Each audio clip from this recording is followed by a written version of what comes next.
For the latest in strategic affairs, subscribe to our YouTube channel. Click the bell icon for updates.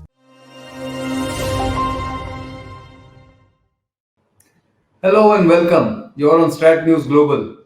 I'm Nitin Gokhale. One of India's closest neighbors, Sri Lanka, is going through a rough patch, not the least because of the COVID 19 pandemic, but also because of its financial condition and caught between what is seen as a geopolitical rivalry between India and China and its geographical position. Despite being a very good geographical position, Sri Lanka not being able to do or exploit it to its advantage is the subject of discussion on our program, The Gist.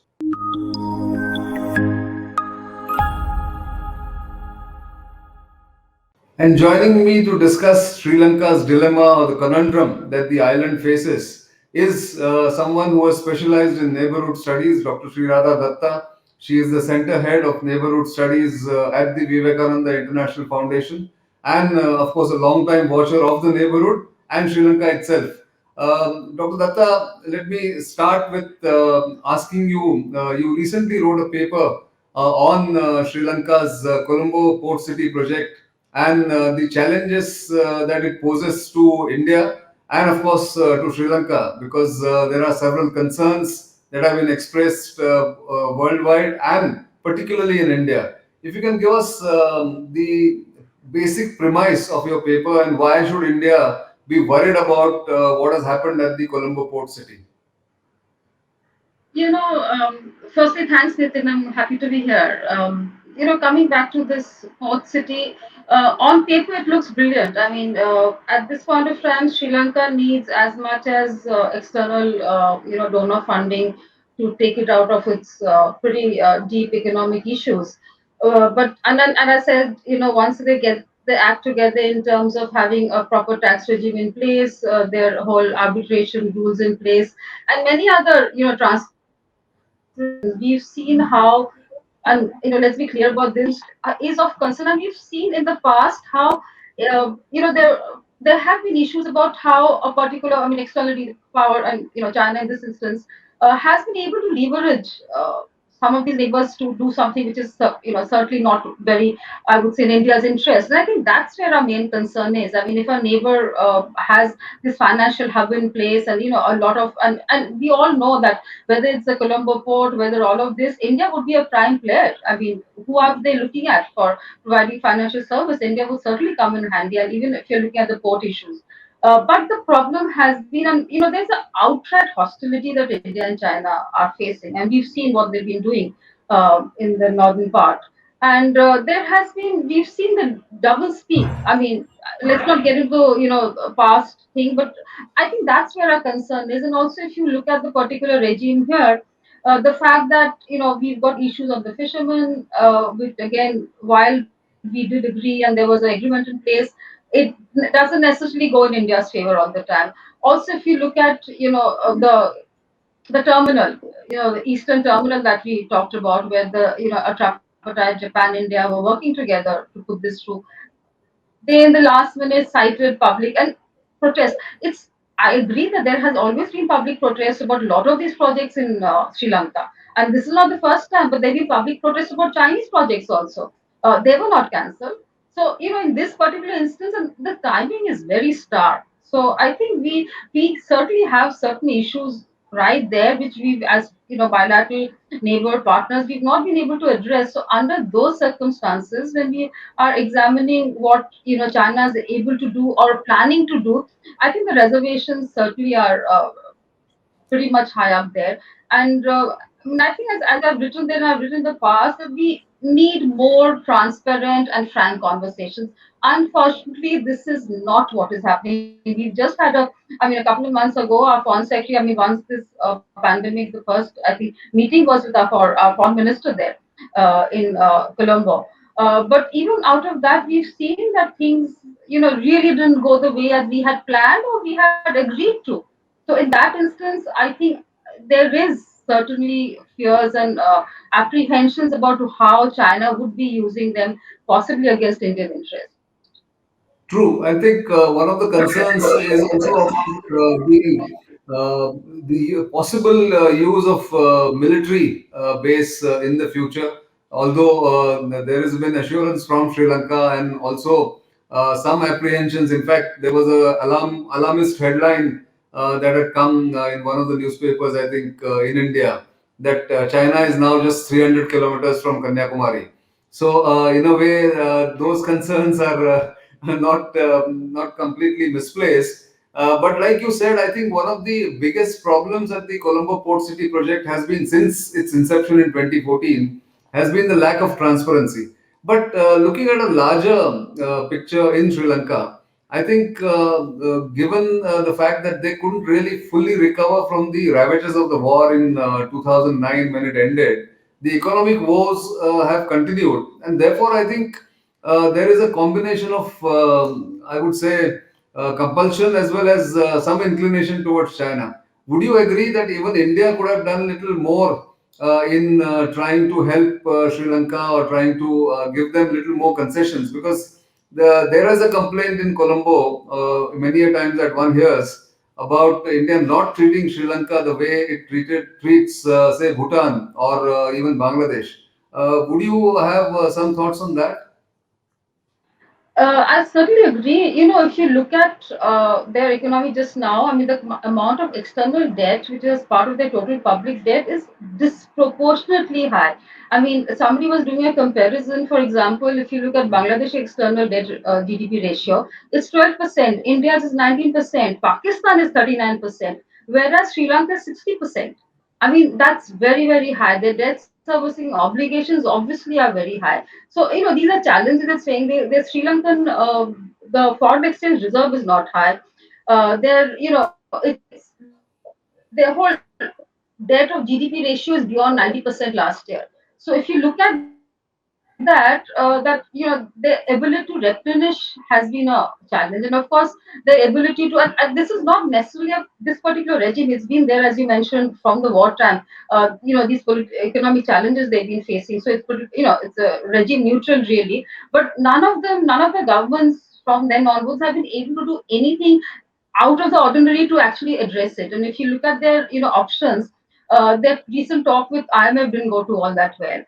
So it's, I mean, there are issues, and in terms of the human rights issues and others. Obviously, the external donors are not able to come in as one would expect it to. So in this case, I would have thought that India, and you're suggesting correctly, that India should have played a far large player in terms of course, they've often complained to us even in the past that we went to India with those, with infrastructure projects, and India turned it down for whatever reason. But I'm saying, I mean, India probably had its own reason, and know it much better as to what the problem lies.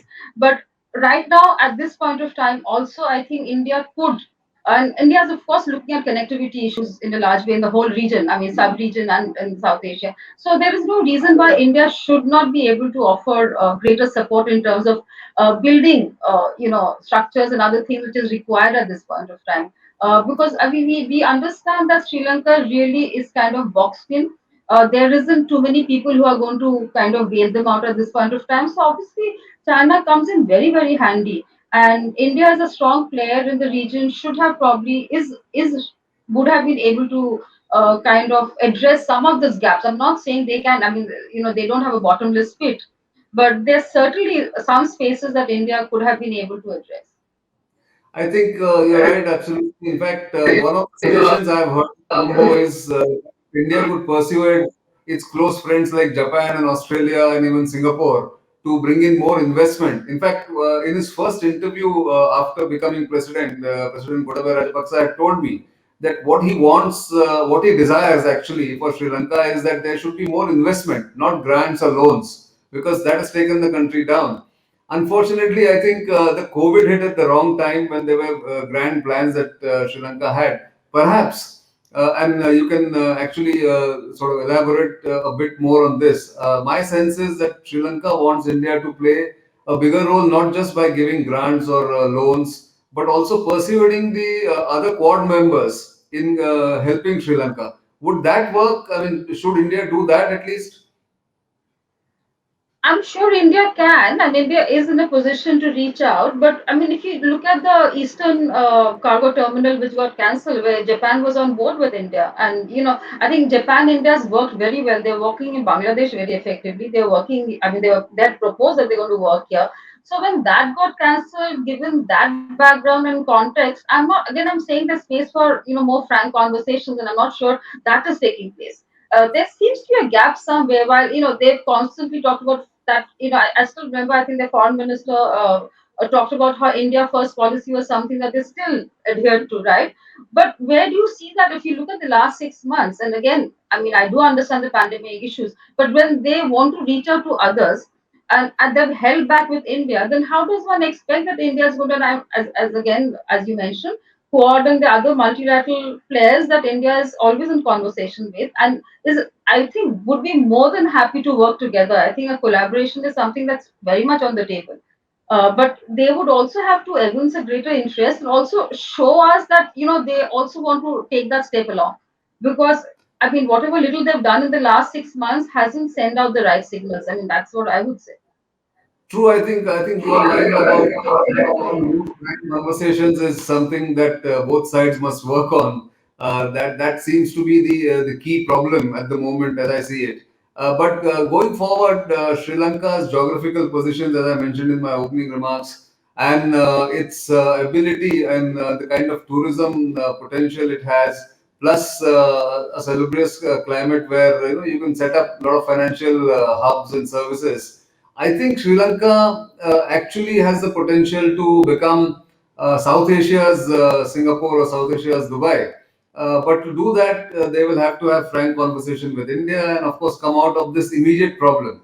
But do you see Sri Lanka having enough human resources and political will to do this? What's your sense on that? I mean, I am really given the fact ever since this new government has been in place that I find, there has been very stifling attempts actually. I mean, I had far more expectations really in terms of, what more could have been. I mean, just I mean, like we were just discussing that Colombo's vantage, I mean Sri Lanka's vantage thing is its geographical location. It could very effectively use that, to negotiate better, to get in more investments, and people are looking at. I mean, apart from the ready-made garment industry, which is fabulous, tourism is wonderful. And as you're saying, given the fact that they do have, that environment that you could have attracted greater investments. But I think also the political issues is something that you need to address, and there is a kind of fear somewhere that this particular government is, I don't want to use the word authoritarian really, but somehow that seems to be the sense that we're getting from reading their own experts and critics. It's not outside voice; it's their own. And friends of ours who are there. So there is some kind of, I would say, exclusiveness happening in this particular zone. But they are certainly very, very well located to actually open up and be the Dubai. And as I said, if they have a few frameworks in place in terms of having a proper tax regime, arbitration rules, rule of order based orders in place, and some other criteria which is required, which has made Dubai or Singapore, as you're saying, in terms of ensuring those few factors are in place. There's absolutely no reason why international investment will not be drawn in. They're expecting, I think, something like 1.5 billion, which is fine. But again, you have to change that environment. I mean, at this point of time, while we speak, I mean, of course, we've seen how the bills got passed and all of that, but it's too early to say. And I'm, of course, sitting in Delhi, certainly circumspect and apprehensive. But I would actually feel that this is absolutely the best one to actually attract that commercial activity.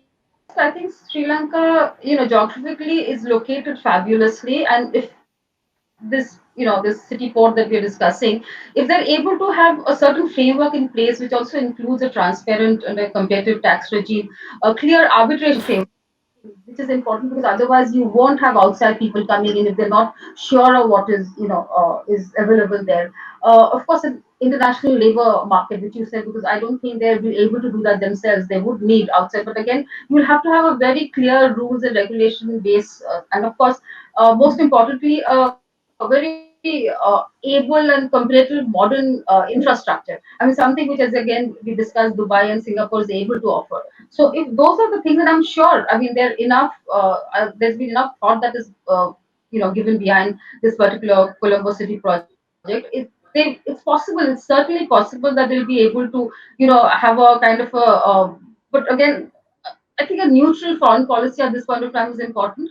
And we've seen what's happened in Dubai, that, it's also given ground for a world-class education system to be in place.